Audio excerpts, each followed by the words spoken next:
Yeah, thank you.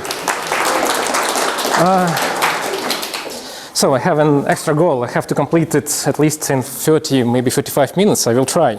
But I expected to complete it in 45 minutes. So I will try to be strict and maybe a bit fast, but in case I will miss some details, you will be able to ask me after the talk. So let's meet. Here I am. My name is Stanislav. Currently I'm working at Microsoft as a technical product manager. I used to be a software developer, but I think 12 years ago I realized that I'm not good in writing code, so that's why I decided to help people to write the code, to build solutions. And after that I turned to be a manager, and I'm still 12, 15, I don't remember exactly the years, manager with different suffixes and postfixes. So this is me. Why I decided to talk about today's topic about authority, expertise, and how it affects us, me, you, everyone, and who is watching. Because in general, as a manager, as I mentioned, I also affected by that fact, and I will try to show you a couple of examples from my experience if I have enough time. But to make this talk useful for every one of you, I would ask you to reflect about what I'm talking here. This talk is based on lots of numbers, papers, researches. And so it's not just my personal subjective opinion. I hope you will try to think about your personal experience as well. Likely you are affected by that. So this is me, but what about you? So I have a couple of questions for every one of you. So please, how many managers are here? Please raise your hand. 1, 2, 3, 4, 5. Okay, nice. You're exactly the target audience of this talk. But who are the engineers with principal, architect, staff, senior role? Amazing. So it's a good audience for me, to be honest. And before I continue, I want to ask you about, well, question related to this topic. Who do you think the most powerful people at the moment? Non-tech, of course. Oh, non-tech, definitely you like, you know, but let's talk about tech part. Kitchen people. Kitchen people. Kitchen people? Who is? Chef. Okay, who else? Secretary. Any name? You can call me the name. Selena Gomez. It might be. She's definitely non-tech person. Yeah, but she is not on my list.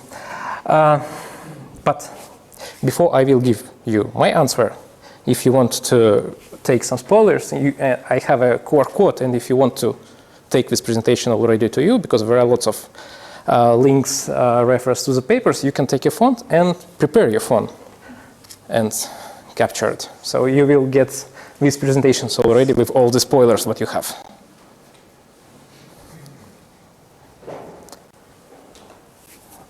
Okay, so I don't see any, okay, one phone is here. And let's move on. So, who are influential techno leaders? At least I can name the people. Here we are. It's pretty obvious answer, to be honest. Elon Musk, Tim Cook, Jensen Huang, Sundar Pichai, Satya Nadella is also here, but I didn't have enough space to add him here. The question to you: why do you think these people are here? Why do you think these people are considered as powerful? Media. Next. I mean, let's go deeper. They lead big companies. And? All fake news. But why are they on the news in media?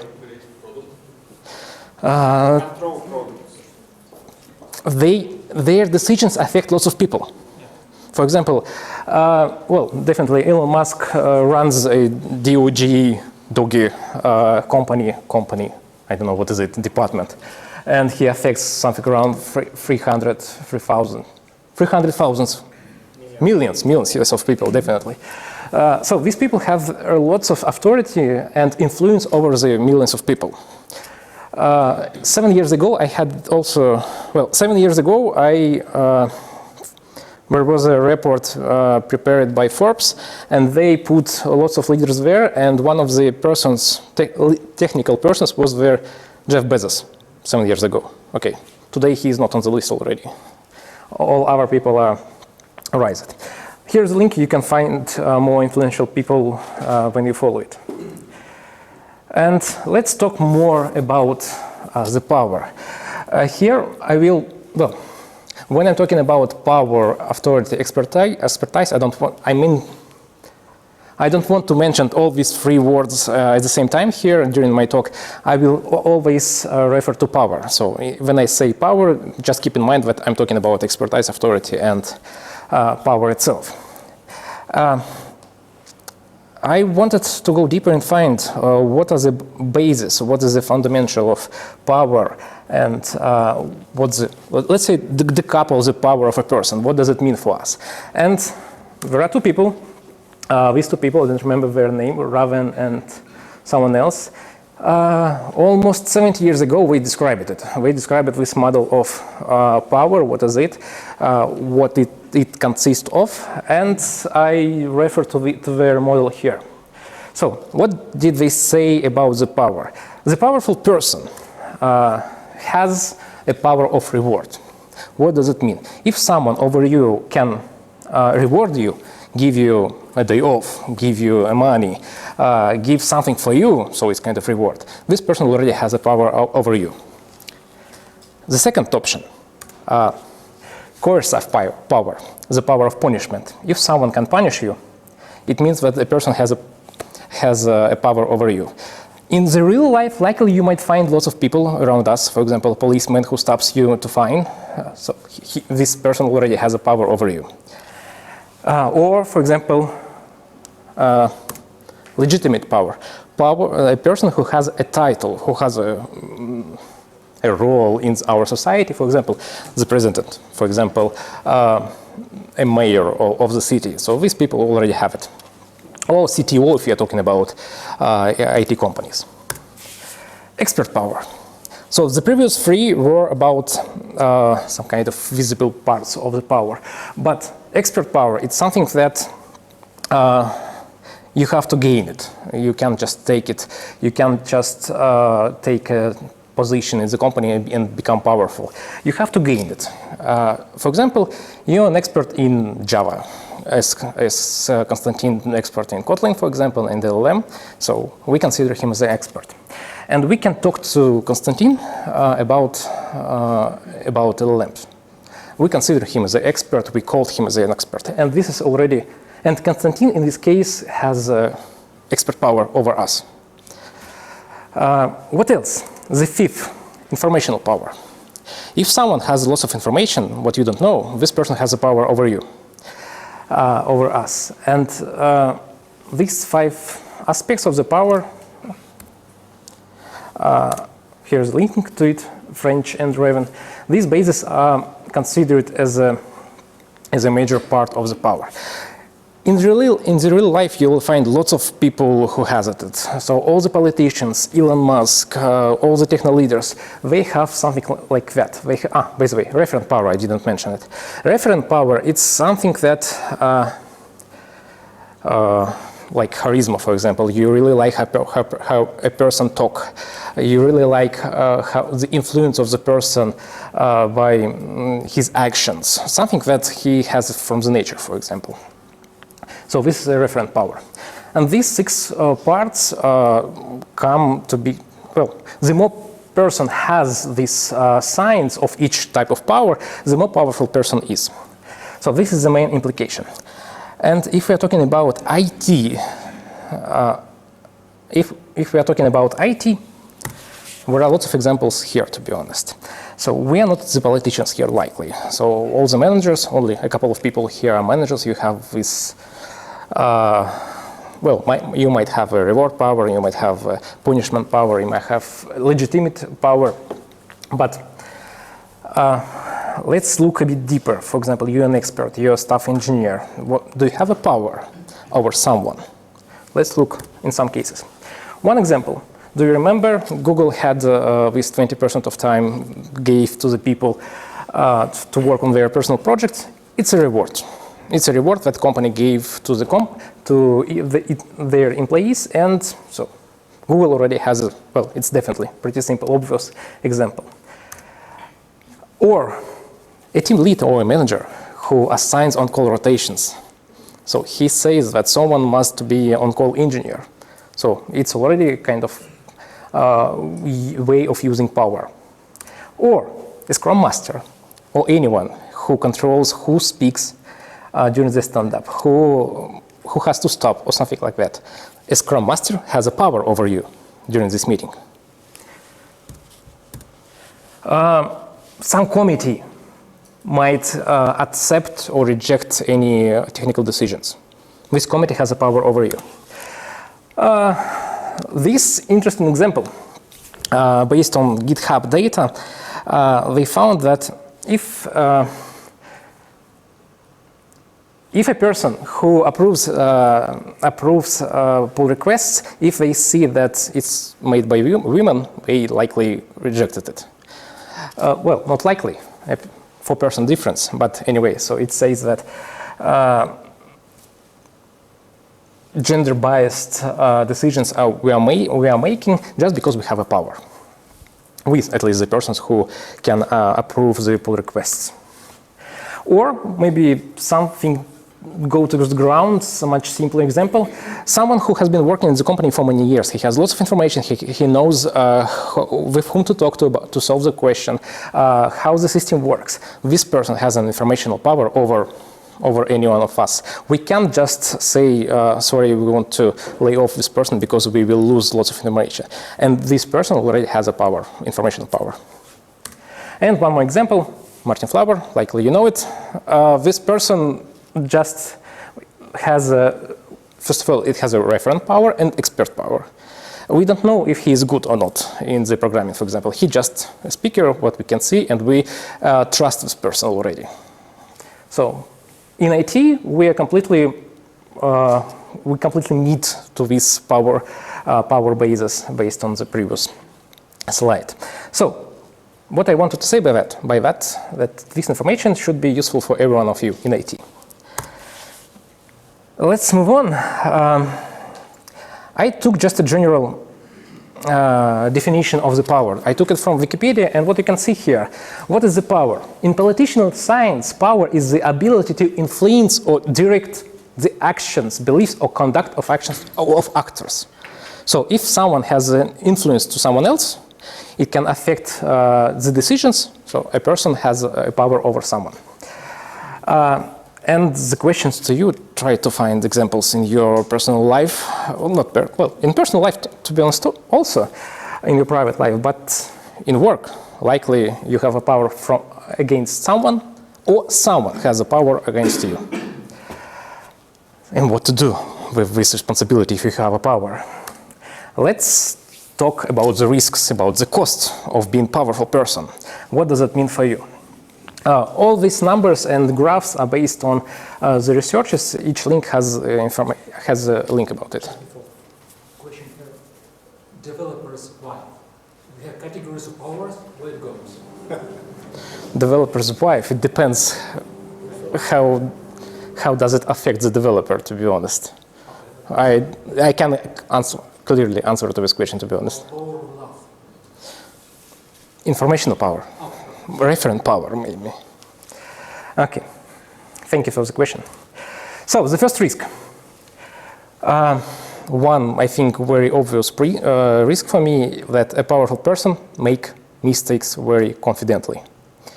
The power brings overconfidence to a person. So if someone has a power, he thinks that he or she, well, it's definitely, I'm a team lead. I know better what to do, and please don't direct me what I should do. I will do it by myself.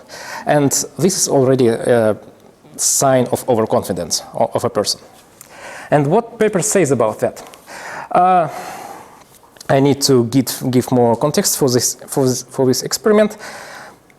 The researchers, they just gathered a group of people like here in this room and asked them, could you just, well, they asked them just randomly questions. like how many scores achieved with hockey player in this game, this random question. And based on the level of power, but they adjusted it. It's pretty interesting how we did it. But anyway, we just choose to group. One is with high power and the second with low power. What did they found? People who has a lack of power, so they have a low power, we don't have a power in general, they give this confidence interval larger. For example, if a right answer for this question, how many scores achieved a player in this game, let's say 90, and they say, the people with low power say from 30 to 40, but to 80, sorry, to 80, from 40 to 80, so this is confidence interval is pretty high. But people with the high power, they say, well, likely from 60 to 70. So they're very confidently in their answers. And what's next? The distance in the end. So the distance from the correct answers for the people with low power is, we are closer to the correct answer rather than the people with high power. That exactly confirms that if someone who has a power answers to questions, likely he might be mistaken because well, he's biased already. He thinks that he knows better, he knows more, he is a very influential person, and likely his answer is wrong. But the persons with the people with low power, lack of power, they more critically look at the questions what they were asked. So they tried to ask themselves if what the person wants to get as an answer, how they should answer, like the reasoning model from AI. So that already confirms this suggestion that power makes a person overconfident. One more experiment that people provided. The researchers took two groups of the people, one of experts and people who are not who don't consider themselves as an experts. And they suggested them, please, let's play a game. For example, we have how to become a billionaire. We have $5 we are giving to you, and then we suggest you to play a game. There are 5 answers. For each correct answer, you will get $1 more, or you will be subtracted for $1. And people who call themselves as experts, or they will adjust us to be an expert, they lost money, most of them. At least the difference between the people who are not considered as an experts, they won. People who experts, they lost the money. So this research already confirms that statement. So what does it mean for you?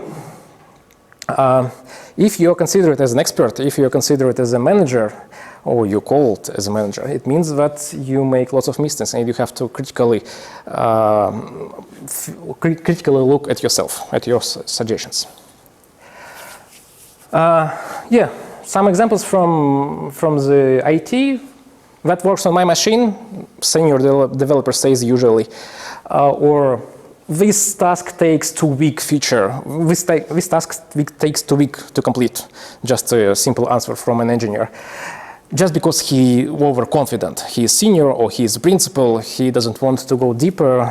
Well, he tackled this task for multiple times. So here is an example from IT with overconfidence. Let's move on. As I mentioned, people make mistakes. So I already repeated that part. Questions to you.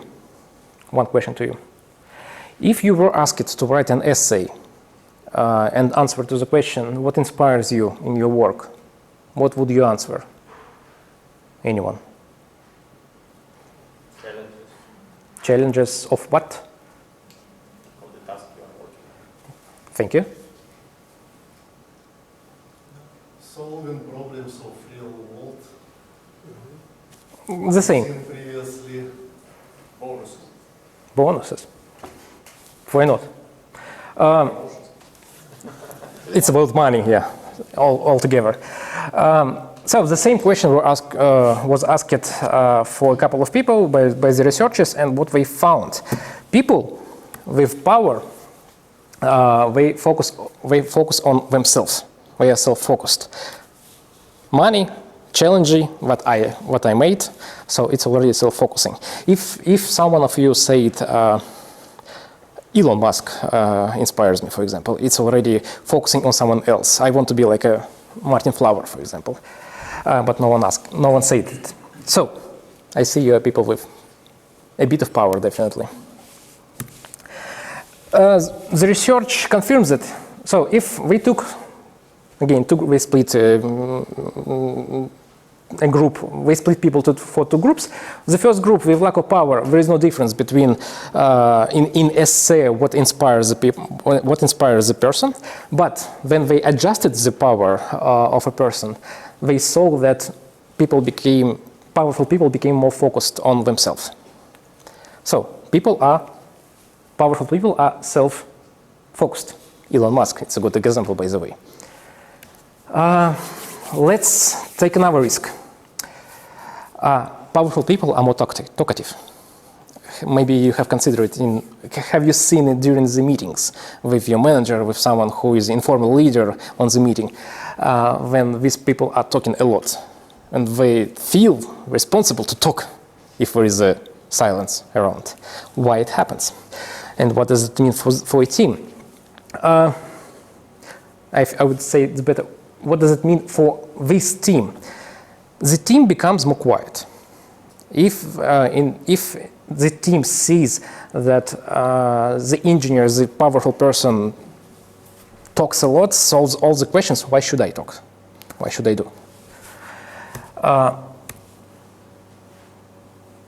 It turns into it affects the communication inside the team. So if we talk less with each other, if we don't hear different opinions during the meetings, it means that our solutions, our decisions are less creative, let's say. They're becoming pretty obvious. Yeah, the same. The overall effectiveness of the team goes down with the time just because we can't tackle creatively all the tasks that we have already.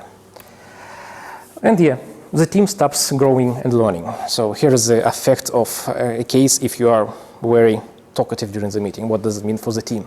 Just, I encourage you to think if someone of you is a powerful person, you have a title, you're a manager, look at yourself if you're very talkative during the meeting.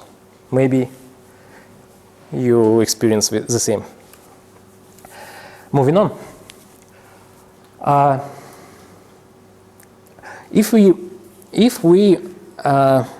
well, in IT we have a great way to split. We have someone has a formal power, someone has informal power, or the power is distributed across the people inside the team, for example. But if we look at these groups again, we see that if the power is concentrated on one person, so we have one strong formal leader inside the team who has a manager title. No one else has any opinion. It means that it's exactly about this speech. The team likely be more quiet during this meeting. We will try to follow this powerful person, formal leader, during the meeting. But opposite to that case, if there are multiple informal leaders within one room, likely this team will be more productive. They will provide more solutions, more creative solutions, but will be more efficient for the company in the end. So what does it mean? No formal power, to have more distributive power, delegate power to someone, authority to someone else. One non-obvious risk of being powerful people with the authority, they likely don't follow the advices of experts. Or this expert might be a principal engineer, this expert might be a neighborhood sister team, for example. This expert might be a consultant who was hired to improve the company velocity, for example. And the more powerful person is, likely he won't follow it. And this research already confirms this. Likely you won't follow the advice if you have a high power at the moment, if you're holding the high power. So, to summarize all these risks, what I mentioned here, first of all, the power might be formal and informal. So again, you might be a formal leader, you might be informal leader just because you hold this informational or referent power. You have a charisma, you hold lots of information, and that's why you are at this company. That part I didn't discuss, but what I wanted to say, the power and the authority is relevant to a group. I have a power over you at the moment because you came here to listen to me, for example, in the Constantine. But when we meet somewhere in the cafe, I don't have any power over you. The same happens with you. An engineer might have a power on one meeting, but when he goes to home, to his wife, to his family, he might lose his power. So here's an example of this contexting part of the power. Again, the powerful people with authority, they are very talkative, and that that lowers the team's performance, and that means that the team and maybe the whole company is deteriorating from day to day just because we don't want to talk. We don't need to talk. The more powerful person is, the more confident he in his answers, and likely he don't see what he is mistaking. I didn't find it at the moment, but there is one research made by Microsoft that people with high title, for example, with high seniority, senior, principal, architects, likely they will introduce more bugs in their code rather than middle level engineers, for example. And the research stated that something around 20% more bugs. I didn't find it here to add the link, but I apologize, but they will introduce more bugs maybe because they produce more code? Likely not, believe me. The senior engineers will likely won't produce lots more code. It's just because they were confident in the things that they are doing. Like, it works on my machine, so the same. As I mentioned, powerful persons, they don't trust to experts.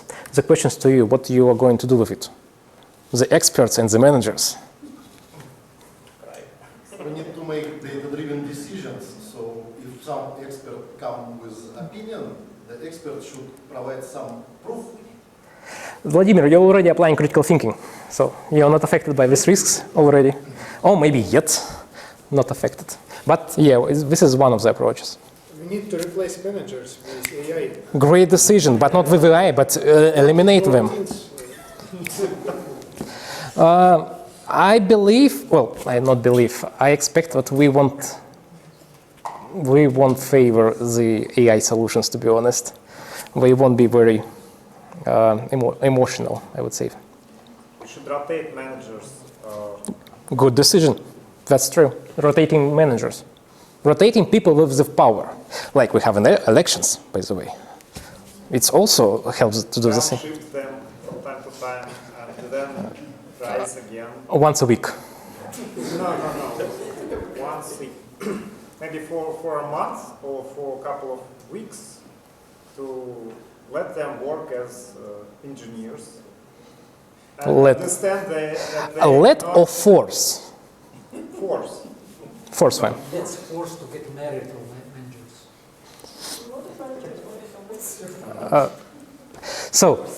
Rotating schema is one of the schemes, definitely. So you see it in politics. Board members were also rotated, so it's already applied somewhere.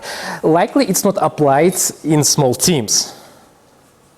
So this is one of the ways that you can do. What are the solutions I can suggest to you? Again, based on the researches that I shared here. First of all, what I wanted to say that the management it's not something constant. It's not a constant style. It's like a gradient from the being liberal to being autocratic. So depending on the current circumstances, you can make decisions like an authoritarian leader or delegate make decisions to the teams. So that's one of the ways, kind of rotation, depending on the situations around. Like when we had a COVID, we had a pandemic, so likely in the very beginning there were more authoritarian decisions made in the very beginning rather than in normal situation. What else? Who has a 360-degree kind of system overview in the company? Not so many. It's a good example when a person gets feedback from multiple people around, anonymous feedback. And he understands, well, he adjusting himself, I would say, based on this feedback. Like,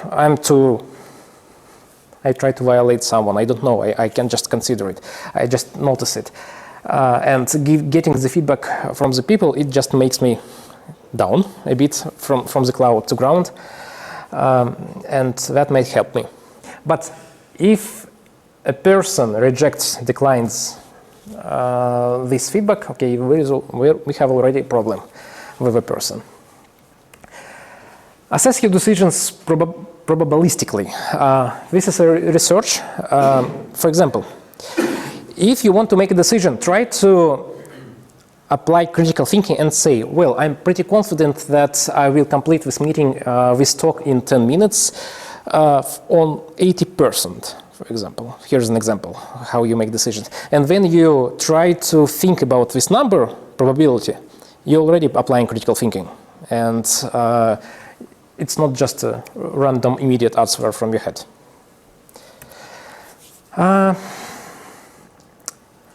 Again, it's about critical thinking. Likely, not every one of you, when you're making a decision, you're trying to assess your decision. You are asking, likely you don't ask questions to yourself. We have one person here, but one out of 30, anyway.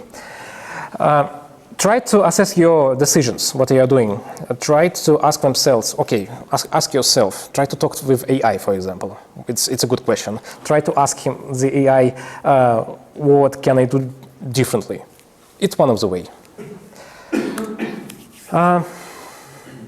One good thing what I tried a couple of years ago, tried to make a journal of your decisions. For example, you made a decision today, you wrote it down into your journal and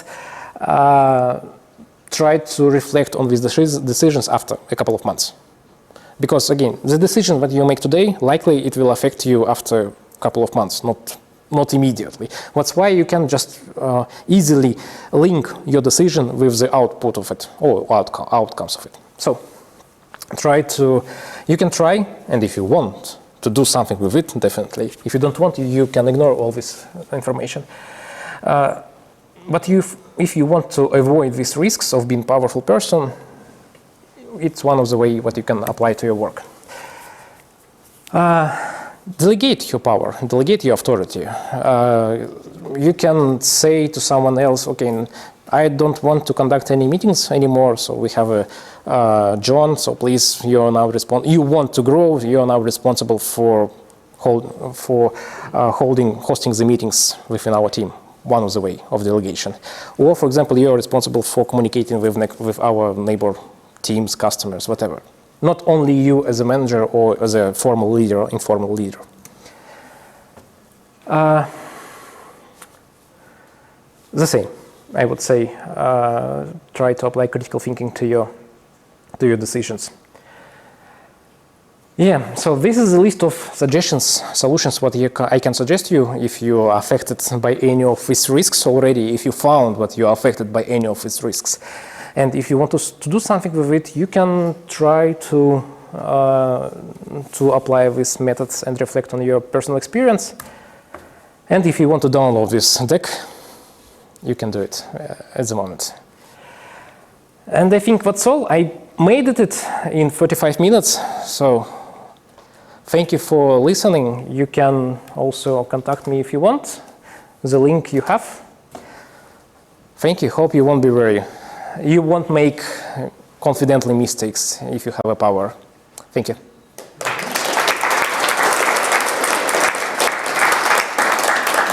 Questions? Yes. I have a question.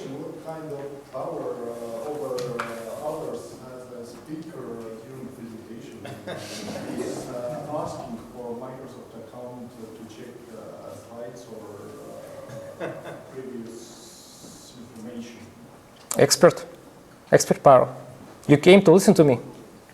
No, I mean those QR codes are forwarding to somewhere behind Microsoft server, and it's asking for authorization.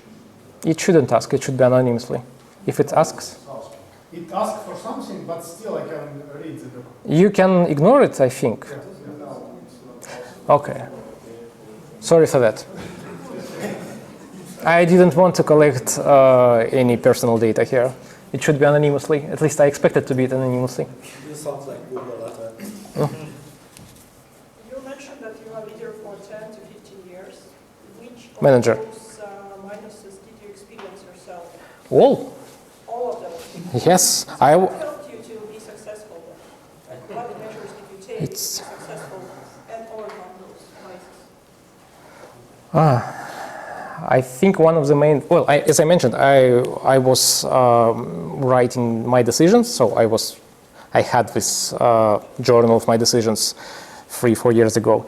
When I was very talkative, I noticed it. Well, it's pretty obviously when I'm talking a lot during the meeting, and after the meeting, at the end of the day, I reflected on this experience and tried to push myself down during the meetings. So what was the second thing? So back to these strategies. 360-degree, that's something definitely helps. Because you think you're great, you're the greatest, but you're getting the feedback, well, this person is doing something dumb stuff, please stop doing it. And you're starting suffering because of that. At least I started suffering because of it. That triggers reflections. What did I do? I wanted to find this person and ask him and force him to answer to me. But it was anonymously. So this I applied.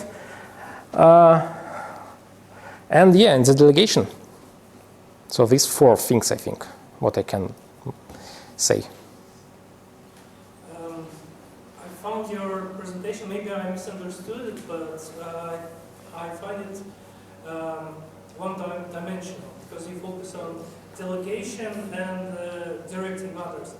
But you are forgetting about the second axis, which is the second dimension, which is supporting behavior. So you are completely missing out the 2 other leadership types, which is coaching, as says the internet, and supporting. I didn't cover that part, that's true. So I wanted to highlight mainly the risks what you have, rather than the solutions. And if we're talking about coaching, I'm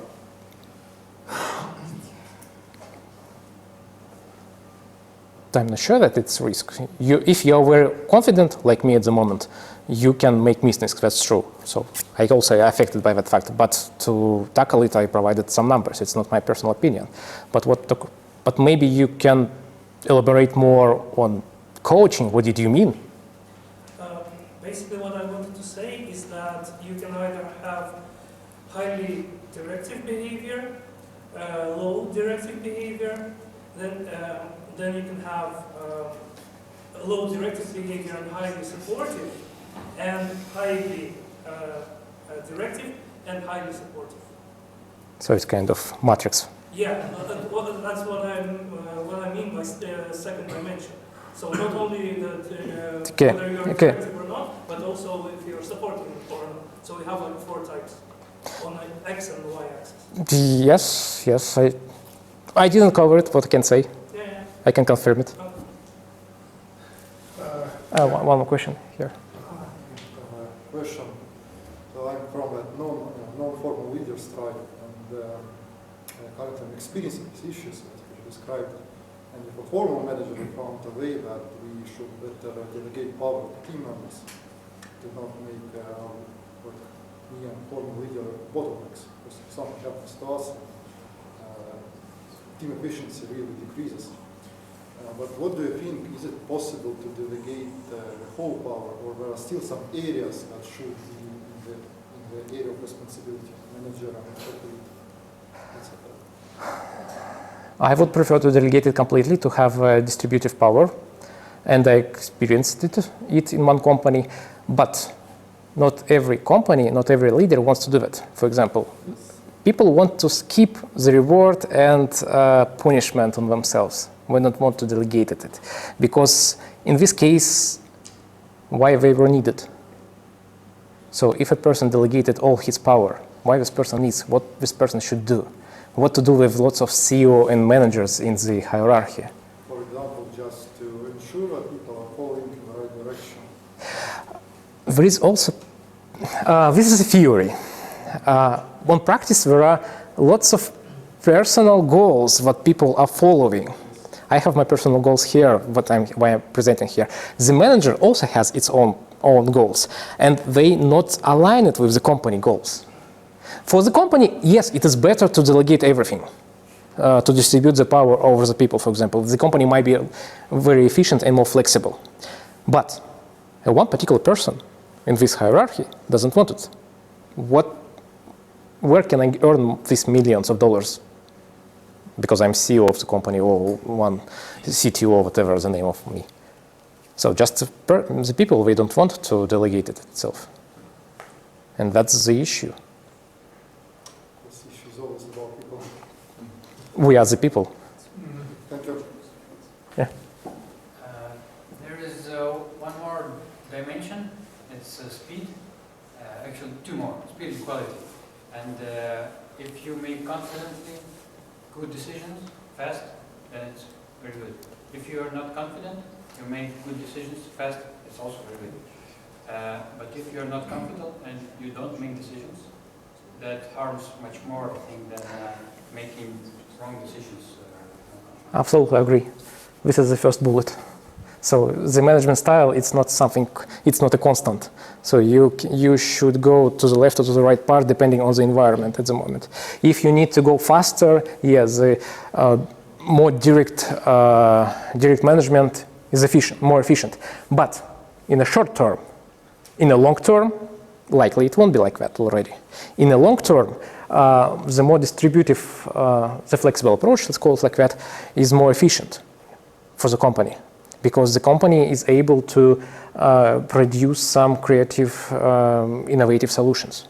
Because you have people who can talk to, who can speak up.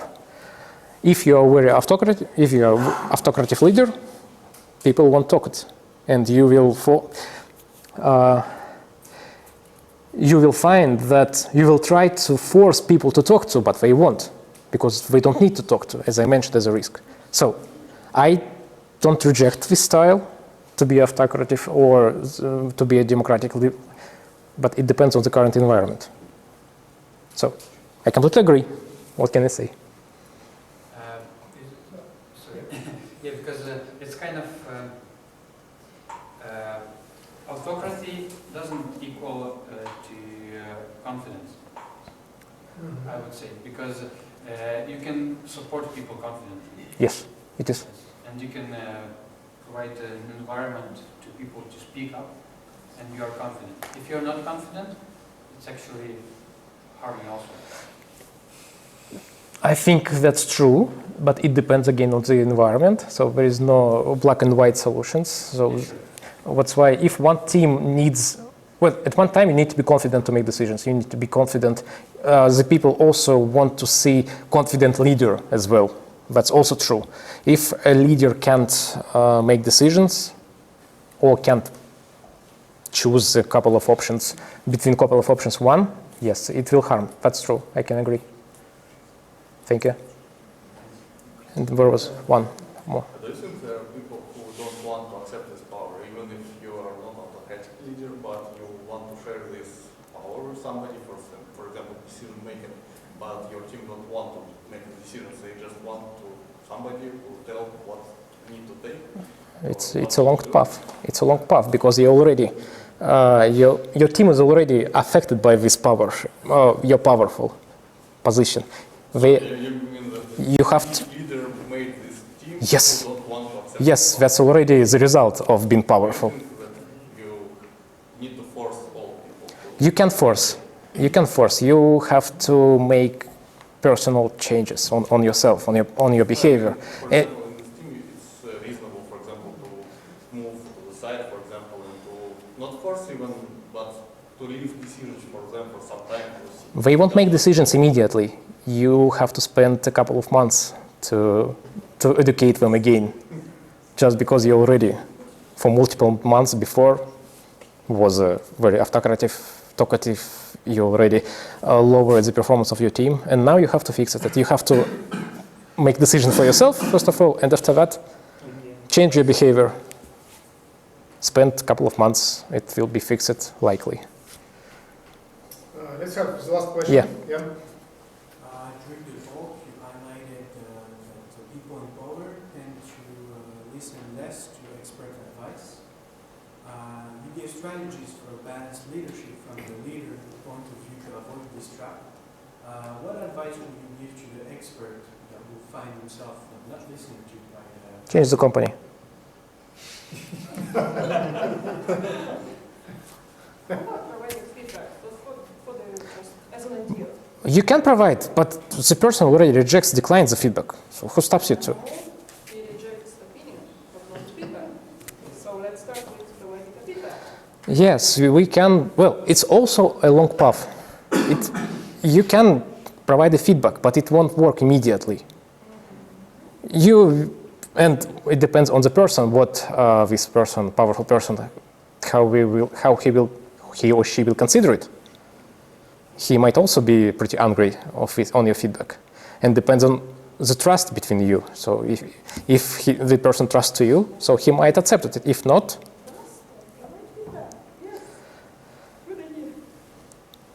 thank you. So, but if you are not in this situation, change the company, or just accept it. So we have one opposite opinion, and it will be good to discuss it after, I think, the talk. Yeah, thank you for your answers. Thank you.